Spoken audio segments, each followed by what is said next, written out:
Año 1972.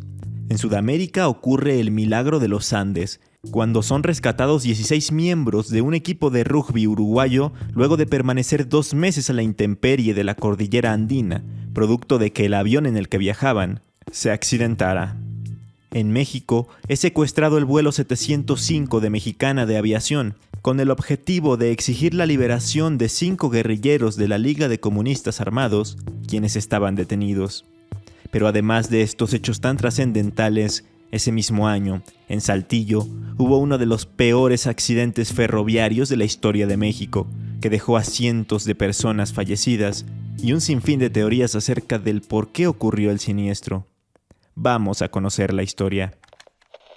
Esto es Noticias Viejas, el podcast de las noticias perdidas, arrumbadas, polvorientas, olvidadas. El podcast de noticias que algún día fueron inquietantes, pero de las que ya nadie se acuerda. Noticias Viejas, un podcast de Aníbal Santiago e Ismael Méndez. Episodio 8. El trenazo de Saltillo. La eterna hecatombe. Cantaban, platicaban, bromeaban a carcajadas que estallaban sabrosas, sin pena, como era lo usual en la gente de Saltillo hace 50 años y lo es ahora. Los 16 vagones del Ferrocarril Nacional Mexicano hervían en una parranda. Aunque en su ruta hacia el norte iban cruzando el desierto, silencioso, hosco, esparcían su alegría en esa tierra seca donde con 3 o 4 gotas de agua brotan huizaches, mezquites, ocotillos y algún otro arbusto entre víboras de cascabel. Los 1,500 peregrinos coahuilenses que los ocupaban, pobres casi todos, tronaban de contentos porque durante los primeros 4 días de octubre habían festejado al Santo Charrito, como todos en su propio estado, Zacatecas, Nuevo León y San Luis Potosí llaman a San Francisco de Asís, el santo por el que desde su tierra viajan para venerarlo cada año en el pueblo potosino de Real de 14. Como marcaba el protocolo católico, habían puesto la imagen del santo fundador de la Orden Franciscana al fondo de la parroquia de la Inmaculada Concepción. Lo habían venerado y luego llevado en procesión, entre oleadas de feligreses, por cada rinconcito del pueblo. Querían que les curara enfermedades, les aliviara sus deudas, sanara sus corazones por alguna pérdida irreparable. El Santo Charrito, de barba rala, grandes entradas y mirada piadosa les ayudaría, seguro, a solucionar sus problemas, a levantarse de una vez por todas. Horas antes, en la tarde del jueves 5 de octubre de 1972, día posterior de la fiesta patronal, había que volver a casa, a su Saltillo. En la antigua estación de cantera de Real de 14, se subieron al llamado Ferrocarril Coahuila y Zacatecas. Sí, eran 1,500 los pasajeros, o 1,564, para ser exactos, divididos en 16 carros. Como en cada uno se trasladaban en promedio 98 personas, 20 más de las permitidas, entre ellas montones de escuincles traviesos cuidados por sus madres, padres, abuelas, todos debieron apretarse bien. Muchas personas viajaron de pie, untados como sudorosas sardinas sonrientes.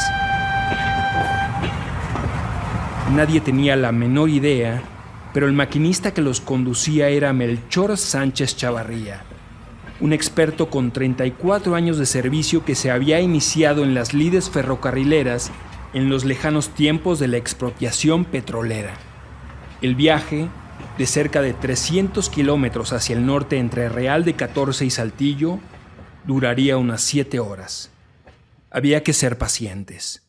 Por eso, más valía irse bien preparados con refrescos y gorditas con papa, chorizo y chicharrón. Fuera del hambre que podía apretar, el infinito y árido paisaje con efectos somníferos y el fastidio de la espera No había más riesgos a lo largo de aquella vía férrea que había servido a la lucha revolucionaria. Casi sin excepción, la travesía era una apacible línea recta. ¿Pasó algo raro al inicio del viaje? Nada que se recuerde. Si acaso en la estación Ventura, un antiguo edificio de roca en el pueblo Pedrera de Tanquito, la parada duró más de la cuenta. ¿Por qué, si muy poca gente vivía ahí? Nadie sabía y a nadie importó. Lo importante era que reanudara su marcha, y así ocurrió.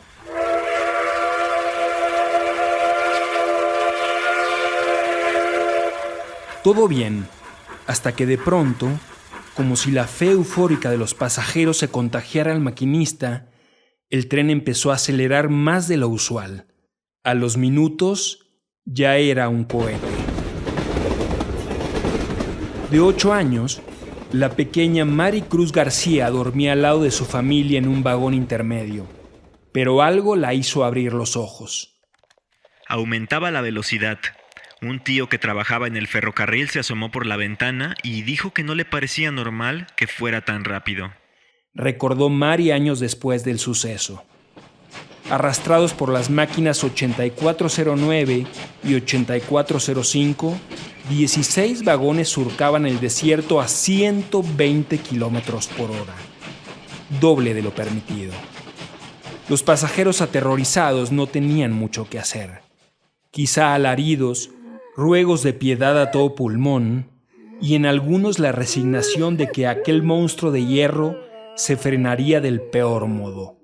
A solo 5 kilómetros de Saltillo, en una ligera curva de 6 grados y cerca de la estación Encantada, a los 7 minutos pasadas las 11 de la noche, un estruendo sacudió la atmósfera.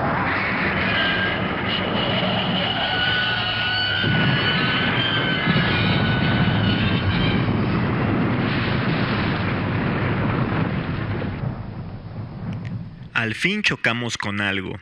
Añadió Mari a la reportera Diana Martínez. Silencio y oscuridad. La gente reaccionó. Gritos, quejidos, lloraban. En la oscuridad hubo escenas de pavor. Informó el periódico El Siglo. Cientos de peregrinos salieron como pudieron, a gatas, arrastrándose, desgarrándose el cuerpo entre los vidrios de las ventanillas. Otros nunca tuvieron ni un minuto para reaccionar. 4 de los vagones eran la única luz en la oscuridad, engullidos por las llamas con cientos de personas adentro. Algunos pasajeros quemados, entre gritos y ropa fusionada a su piel, caminaban por el campo rumbo a Saltillo con la única guía de los rieles que sentían en sus pisadas. En minutos, la voz se corrió entre pobladores. El tren de feligreses se había descarrilado.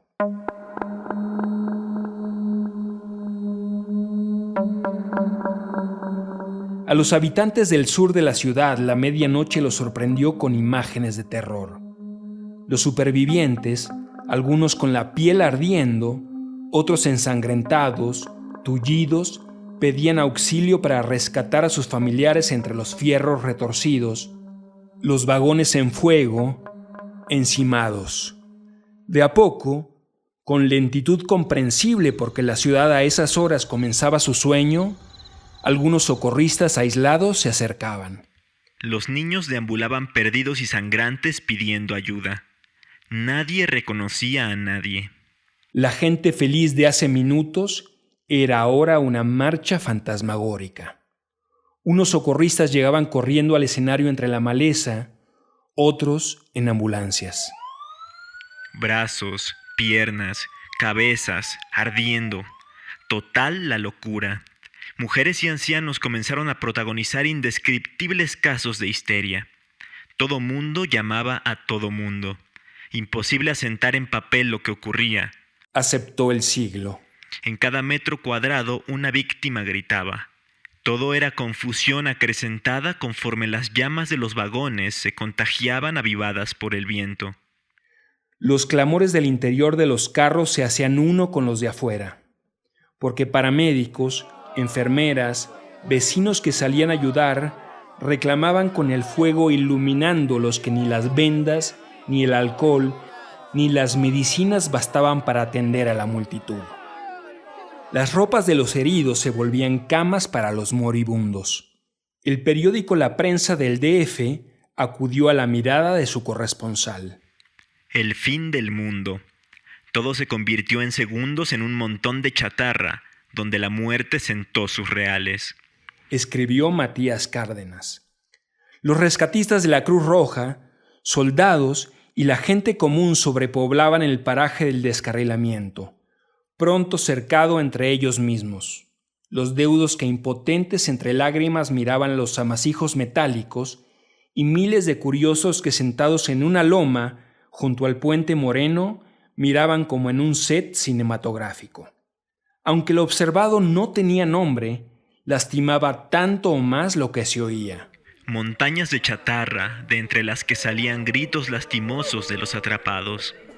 Grúas y carros removían escombros en busca de sobrevivientes. Solo Dios sabe cuántos cuerpos están aún atrapados entre aquel mare magnum de hierro convertido en una enorme tumba, indicó la prensa.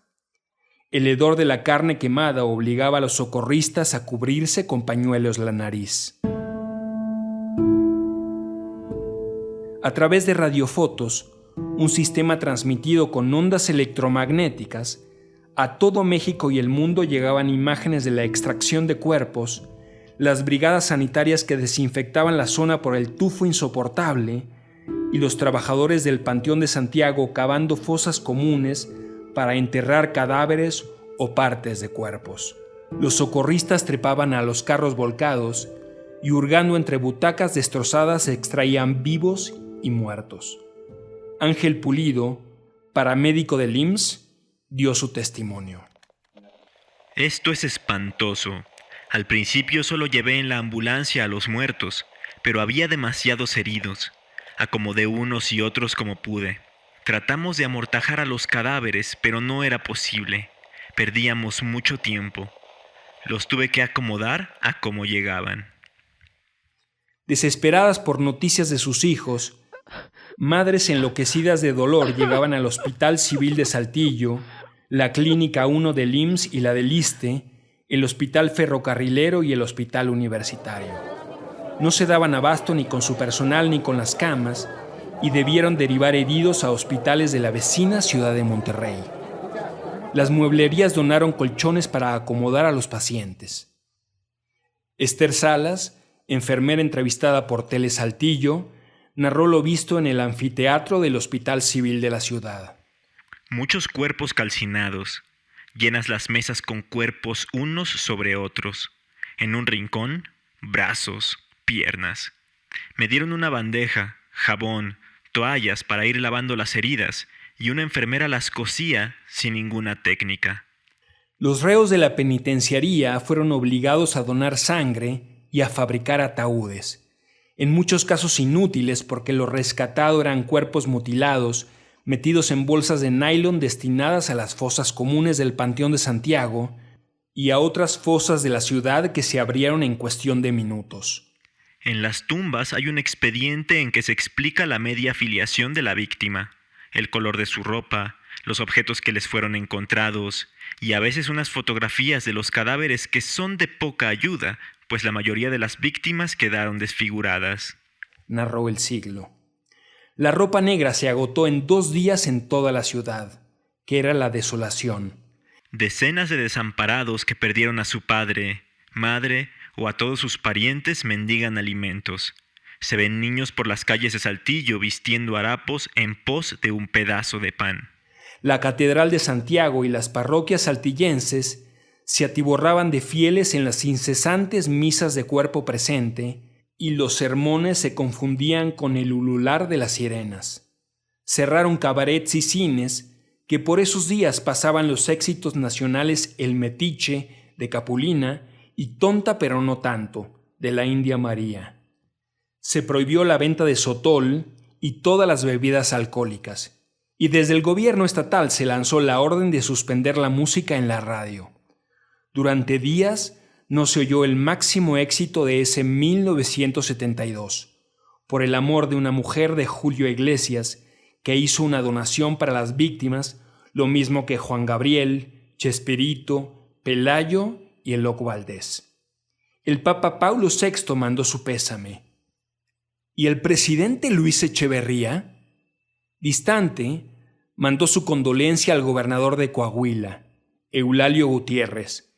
Nuestra solidaridad y colaboración para mitigar este doloroso trance. Para calmar el sufrimiento se ofrecían 5,000 pesos, unos 10,000 pesos del valor actual de indemnización por cada muerto o herido. Los periodistas del Heraldo de Saltillo, El Siglo, United Press International fueron sometidos a una prueba: mantenerse lúcidos, cumplir con los ojos y la pluma frente a escenas de su propia gente que partían el alma. Aquí 5 historias breves de reporteros sin firma. 1. De un vagón salieron 2 voluntarios con un bulto de manta en la mano. Adentro iba lo que quedó de un hombre. 2. Los voluntarios Andrés García y Juan Álvarez evitaron que los operadores de las grúas del ferrocarril removieran unos vagones. Gritaron: «¡Ahí dentro hay gente viva! ¡Los oímos! ¡Nos están haciendo señales!». Las grúas se detuvieron y 20 socorristas entraron a los carros destrozados. No había nadie. El ruido era de una lámina suelta sacudida por el viento. 3. Un socorrista, Francisco Vitel, quedó atrapado en un vagón. Lo salvaron y lograron extraer de entre los fierros, tras arduos esfuerzos, a Nicolás Rivera Vázquez, de 33 años, y su esposa Zenaida Núñez de Rivera, de 28. Nicolás estuvo prensado 33 horas con el torso y la cabeza hacia abajo. Desde antier a las 5 de la tarde se le suministró oxígeno y suero. El dolor lo enloqueció. Gritaba: «¡Que mejor me maten!». Para rescatarlo intervinieron una grúa y una motoconformadora. Su esposa Zenaida permanecía aferrada al cadáver de su hijito de 3 años. No se resignaba a su pérdida. Al fin preguntó: «¿Se fue al cielo mi hijito?». Le contestaron que sí y se calmó. Luego sufrió otro ataque de histeria. «Traigan a mi hijito, no quiero que se lo coman los animales. Tráiganme flores, lo van a bañar y vestir. Va a quedar muy bonito». Horas después, Nicolás y Zenaida morían en el hospital del IMSS. 4. Entre un amasijo de fierros estaba un muchacho. El pie de un niño muerto le daba en la cara, pero él no sabía que la criatura había fallecido. «¡Salven a este niño! ¡Apúrense! ¡Está vivo! ¡Yo estoy bien! ¡Atiéndanlo a él!», clamaba y besaba el pie. Tardaron 18 horas en rescatar al joven que está en estado de coma. 5. En otro vagón, una mujer loca abrazaba el cadáver mutilado de su hijita. Vomitaba sangre y gritaba: «¡Salven a Toñita!». Murió aferrada a su niña. ¿Y la causa de semejante espanto? ¿Por qué ocurrió la tragedia ferrocarrilera más espeluznante de nuestra historia? Melchor, el maquinista del convoy, el conductor Jesús Rocha Serna, el fogonero Ignacio Carrizales García y el garrotero Juan Juárez Alvarado, responsables del tren, fueron detenidos y declararon ante la agente del MP del Fuero Común, Manuel Horacio Cavazos Cadena, con los años un prestigioso jurista. En una estación de mitad de ruta, durante la parada, 3 mujeres se habían acercado a las máquinas para pedirles un aventón a Saltillo, relató el maquinista. Los tripulantes consideraron que en los 16 vagones no cabía un alfiler. Generosos, les indicaron que viajaran junto a ellos. El Siglo transcribió las supuestas declaraciones ministeriales recogidas en el hospital de ferrocarriles de esos tripulantes internados con lesiones menores. Señalaron a las muchachas que esperaran hasta el último momento para abordar el tren a fin de no ser vistas. Una joven llevaba una botella de tequila. Y entonces, al parecer, fue natural tomar. Íbamos con mujeres, aceptó el maquinista Melchor. Furioso ante la confesión de su compañero, el conductor Jesús Rocha le escupió. ¿Cómo es posible que no se dieran cuenta que el tren corría a 120 kilómetros por hora?, inquirió el Ministerio Público. El reportero describió así la escena. El conductor empezó a llorar, histérico, desesperado. Temblaba, gemía. «Por favor, se los ruego, no puedo más», rogó. «No me pueden obligar a que hable, tengo mis derechos». «Pero puedes ayudar», dijo el Ministerio Público. «Todo fue culpa mía», intervino el maquinista. «En la primera máquina veníamos el fogonero, yo y 2 chicas. Tomamos 4 o 5 copas. Después de platicar un rato, el fogonero me dijo que se iba a la otra máquina con otra muchacha. La que estaba conmigo fue la que encontraron muerta. No sé qué pasó con las otras 2. Todo fue culpa mía. Que Dios me perdone. No se debe culpar a otros». Y entonces le vino un ataque de histeria. «Ya déjenme en paz. Que me sentencien a muerte si soy el responsable. Que los peritos investiguen el estado del equipo. Que analicen si iba borracho. Que revisen los frenos. Que se determinen las causas del terrible accidente. La PGR y peritos deben comprobar si tomé tequila u otro licor. Y también debe comprobar si a bordo del tren iban 1, 2 o 3 mujeres. De cualquier manera hubiera ocurrido el accidente por el mal estado en que se encuentra el equipo. Soy inocente, así como lo oyen. Soy inocente. Solo soy una víctima de las circunstancias y ya lo dije. Si soy culpable, que me sentencien a muerte». Melchor había perdido el control de sí mismo. Según la Procuraduría de Justicia de Coahuila, se exculpaba, se incriminaba, se exculpaba, se incriminaba. Un día la verdad era blanca y al día siguiente negra. Mientras los muertos superaban ya los 200 y centenares los internados, en el proceso judicial el maquinista otra vez cambió sus dichos. La culpa no era suya, según la Asociación de Editores de los Estados, que recogió su nueva versión. «Fallaron los frenos», afirmó el maquinista del convoy de la muerte. Encamado con parches en la cara, narró los minutos de angustia que vivió poco antes del desastre. «Teníamos 5 días manejando el equipo. Poco antes del kilómetro B909, le dije a Carrizales lo de los frenos, y es que al hacer las reducciones de velocidad no se producía el escape con que se desaloja el aire del tubo de truenos». Un cura llegó al hospital a reconfortar al maquinista alterado. La entrevista se interrumpió para que hablaran un momento y luego siguió. «Usé la emergencia, ni así pude reducir el enfriamiento. Indiqué a Carrizales abrir la válvula de emergencia de su lado. No hubo resultados. La máquina seguía aumentando de velocidad. Entramos a una pendiente muy pronunciada». ¿Qué pensó en ese momento? Que no saldríamos con vida. Ya no se podía hacer nada. Hicimos uso, inclusive, de la arenada. Era lo último que podíamos hacer. Es decir, habían abierto el arenero, dispositivo para eventos graves que arroja arena sobre el riel y las ruedas para forzar la tracción y frenar. ¿El equipo estaba en malas condiciones? Mire, con esas máquinas llevábamos 3 viajes. Le repito, no pude hacer nada más. Solo esperamos que la máquina volcara. Lo ocurrido después con el descarrilamiento no lo podría describir. Fue algo espantoso. Cuando salí de la cabina quedé horrorizado por lo que vi. Las 2 máquinas volteadas, los coches encimados unos con otros. Polvo, mucho polvo, gente que corría y los gritos. Traté de localizar a mi fogonero. No fue posible. Al único que encontré fue al garrotero Pedro Rodríguez y al conductor Jesús Rocha. ¿Ayudó en el rescate? Solo pude alumbrar con una lámpara a fin de que algunos pasajeros salieran de los coches.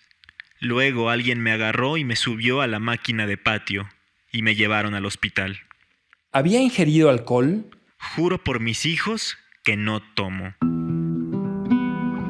La supuesta declaración de Melchor contestó también a una pregunta clave. ¿Dónde subieron a las chicas? En la estación Ventura, Habría dicho. O sea, justo donde el tren se demoró más de lo habitual. Más tarde, la autoridad informó que en las muestras de sangre de la tripulación halló 75 miligramos de alcohol por decímetro de sangre. La sociedad, no obstante, jamás creyó la versión de los frenos y sí la del alcohol mezclado con deseo en plena conducción. 2,000 personas acudieron al hospital para lincharlos. La policía de Saltillo los rescató y los llevó a la penitenciaría estatal, donde estarían seguros. ¿Fueron reales las mujeres y el alcohol? Aunque condenada a 18 años de cárcel por ataque a las vías de comunicación, homicidio, lesiones y daño en propiedad ajena, al final la tripulación fue absuelta y salieron libres. Víctor Villaseñor, director de Ferrocarriles Nacionales, habría fabricado el caso para exonerar al Estado de una falla mecánica, la causa de que el tren alcanzara 120 kilómetros por hora cuando el máximo permitido era 60 y ningún mecanismo de frenado funcionara. El saldo, al menos 300 muertos y lesiones de por vida a otros cientos. Las cruces con nombres de algunos fallecidos aún permanecen en Puente Moreno, lugar del descarrilamiento.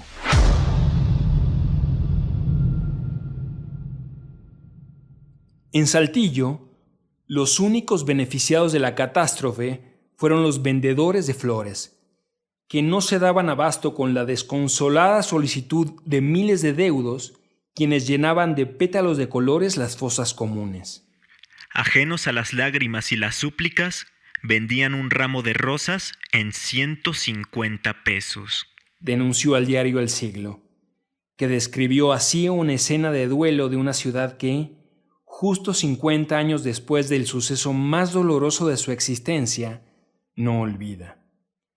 Una anciana que llegó de Real de 14 para sepultar a su hijo, cambió el importe de su pasaje de regreso por 2 claveles casi marchitos.